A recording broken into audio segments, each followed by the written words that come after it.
ఇచ్చిన దేవుడు మన ముందు వెళ్ళిన భక్తులని కడవరకు నడిపించాడు. అలాగనే నేను మిమ్ములను కూడా మీ పితరులకు చేసిన వాగ్దానాన్ని మీతో కూడా చేస్తున్నాను.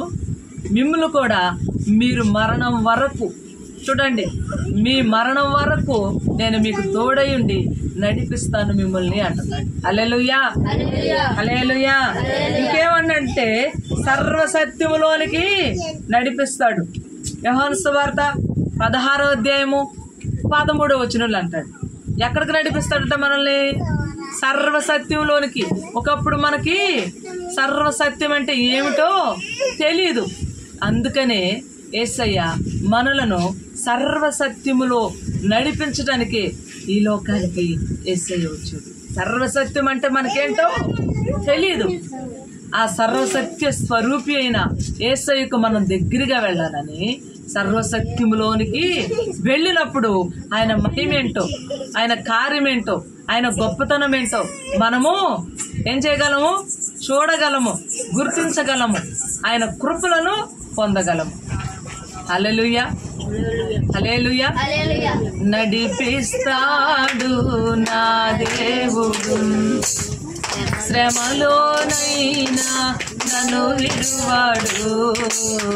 నడిపిస్తాడు నా దేవుడు, శ్రమలోనైనా నన్ను విడువాడు.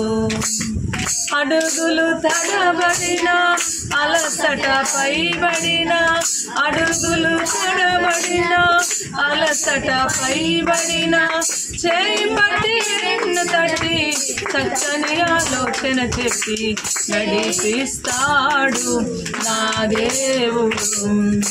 శ్రమలలోనైనా నన్ను విడువాడు. అంధకారమే దారి మూసిన, నిన్నాలే నన్ను కృంగదీసిన. అంధకారమే దారి మూసిన, నిన్నాలే నన్ను కృంగదీసిన. తన చిత్తం నెరవేర్చుతాడు, గమ్యము వరకు నన్ను చేర్చుతాడు. అంధకారం మనకు ఎదురొచ్చినా ఏం చేస్తాడంట? గాఢాంధకారపు లోయలలో నేను సంచరించను, దేనికి భయపడను. కారణం ఏంటి అంటే మన దేవుడు మన చేయి పట్టుకొని మన వెన్ను తట్టి చక్కటి ఆలోచన చెప్పి మనం నడవలసిన గమ్యానికి మనల్ని చేరుస్తాడు. ఆయన చిత్తం మన పట్ల నెరవేర్చాలని ఆయన ఉద్దేశమై ఉన్నది.